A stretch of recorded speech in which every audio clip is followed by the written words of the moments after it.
আসসালামু আলাইকুম, কেমন আছেন সবাই? Welcome to my channel Meghna's dream. নতুন আরেকটি ব্লগ ভিডিওতে সবাইকে স্বাগতম। যাব রান্না করতে, কিন্তু তার আগে ভাবলাম আপনাদের সাথে নতুন একটি খাবারের পরিচয় করিয়ে দিই। এই খাবারটির নাম হলো পেরি পেরি চিকেন। তো খাওয়া দাওয়া করে চলে আসলাম রান্নার কাজে। আজকে রান্না করব পালং শাক। কিভাবে রান্নার পরে সবুজ শাকগুলো আবার সবুজ থাকে সেই টিপসটা আজকে আপনাদের সাথে আমি শেয়ার করব। তো শাকগুলো আমি কেটে নিয়েছি, সাথে কয়েকটা আলুও দিয়ে দিয়েছি। পালং শাকের সাথে আলু দিলে আমার খেতে কিন্তু অনেক ভালো লাগে। শাকগুলো আমি ধুয়ে নিয়েছি, সাথে নিয়ে নিয়েছি কয়েকটা চিংড়ি মাছ। এখন আমি চুলায় কড়াই বসিয়ে দিয়েছি, সাথে দিয়ে দিলাম একটু তেল।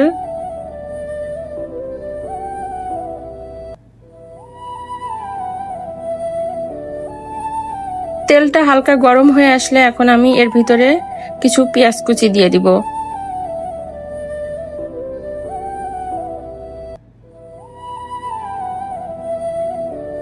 আরো দিয়ে দিব কয়েকটি কাঁচামরিচ। এখন আমি পেঁয়াজ এবং কাঁচামরিচটাকে হালকা একটু করে ভেজে নিব। তারপর এর ভিতরে দিয়ে দিব হালকা একটু লবণ।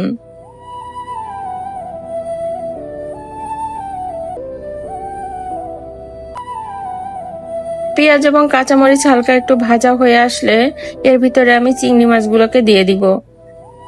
তাহলে চিংড়ি মাছটা পেঁয়াজ এবং কাঁচামরিচের সাথে হালকা ভাজা হয়ে যাবে।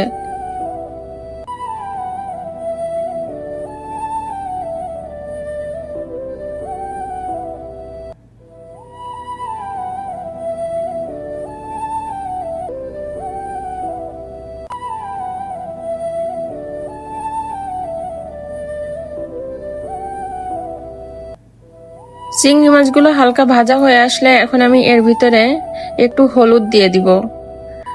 শাক রান্না করার সময় আমি অন্য কোনো মশলা অ্যাড করি না, শুধুমাত্র লবণ এবং হলুদ দেই। তাহলে আর কি শাকটা খেতে কিন্তু অনেক ভালো লাগে।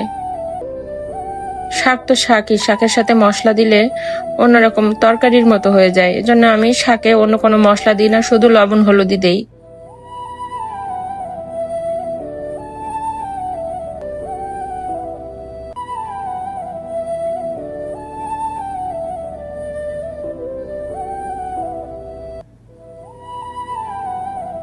এখন আমি শাকগুলোকে দিয়ে দিব। সবগুলো শাক আমি একসাথে দিয়ে শাকটা হালকা একটু ঢেকে দিব। আজকে আরো একটা রান্না করব, সেটা হলো গতকালের এই যে গিলা এবং পরানটা। এই জন্য ফ্রিজ থেকে বের করে রাখছি। এগুলো এখন কেটে ধুয়ে পরিষ্কার করে নিব। আর এদিকে দেখেন আমার শাকটা কিছুটা রান্না হয়ে গিয়েছে। আমি ওই একবারই কিন্তু ঢাকনা দিয়ে ঢেকে রাখছি, আর আমি এই শাকটা ঢাকবো না। তাহলে শাকের কালারটা এরকম সবুজই থাকবে। শাক রান্না করার সময় যদি ঢেকে রাখা হয় তাহলে কিন্তু শাকের কালারটা নষ্ট হয়ে যায়। আমি শুধু ওই একবারই ঢাকনা দিয়ে ঢাকি, তারপর আর আমি ঢাকনা দিয়ে ঢাকি না। আমার শাকের কালার কিন্তু এরকম সবুজই থাকে। আমার শাক রান্না করা শেষ, দেখছেন আমার শাকের কালার কিন্তু সবুজ আছে। এদিকে আমি মুরগির গিলা এবং পরানটা রান্না করার জন্য একটা কড়াই নিয়ে নিয়েছি। কড়াইতে দিয়ে দিলাম তেল। তেলটা একটু গরম হয়ে আসলে এর ভিতরে আমি দিয়ে দিব কয়েকটা গরম মশলা।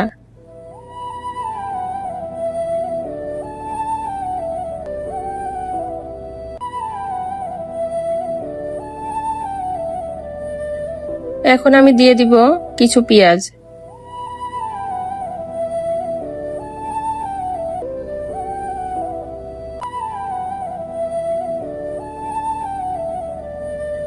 পেঁয়াজটা হালকা একটু ভাজা ভাজা করে নিব।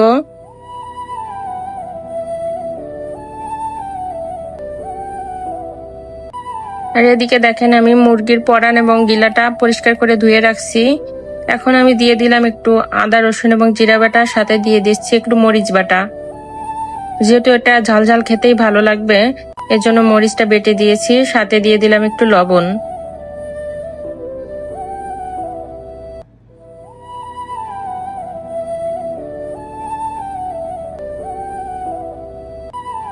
মশলাটাকে আমি ভালো করে একটু নাড়াচাড়া করে নিচ্ছি। এখন দিয়ে দিব হলুদ গুঁড়া এবং হালকা একটু মরিচ গুঁড়া।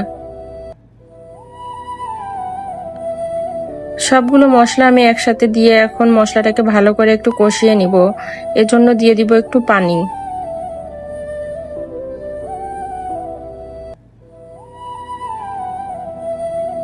আমার মশলাটা দেখেন কষানো হয়ে গিয়েছে, তেলটা কিন্তু উপরে উঠে আসছে, মানে আমার মশলাটা রেডি হয়ে গিয়েছে। এখন আমি ধুয়ে রাখা গিলা এবং পরানটাকে দিয়ে দিব। অনেকে এগুলো খান না, আমার কিন্তু খেতে অনেক ভালো লাগে, তাই কেউ বাজে মন্তব্য করবেন না। আমার মুরগির মাংসের থেকে এগুলো খেতে কিন্তু অনেক ভালো লাগে। এগুলো এখানে খুব ফ্রেশই পাওয়া যায়, তাই খেতে কোনো অসুবিধা নাই। আমি একেবারে ফ্রেশটাই নিয়ে আসছি, এখানে প্রতিদিনেরটাই প্রতিদিন সেল করে।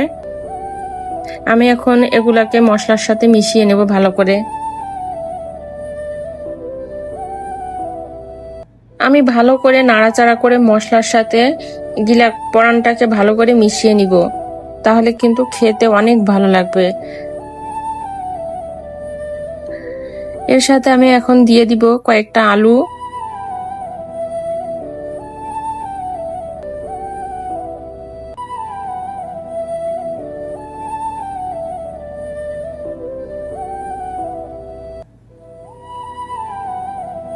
আলুগুলা দিয়ে আমি আলুগুলাকেও ওগুলার সাথে মিশিয়ে নিব।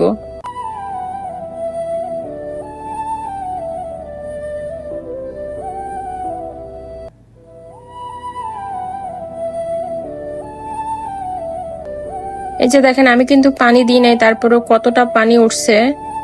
এই পানিটাকে আমি শুকিয়ে ফেলবো, একেবারে কষিয়ে রান্না করে নিব কিছুক্ষণ, তারপর একটু ঝোল দিব, অল্প করে ঝোল দিব।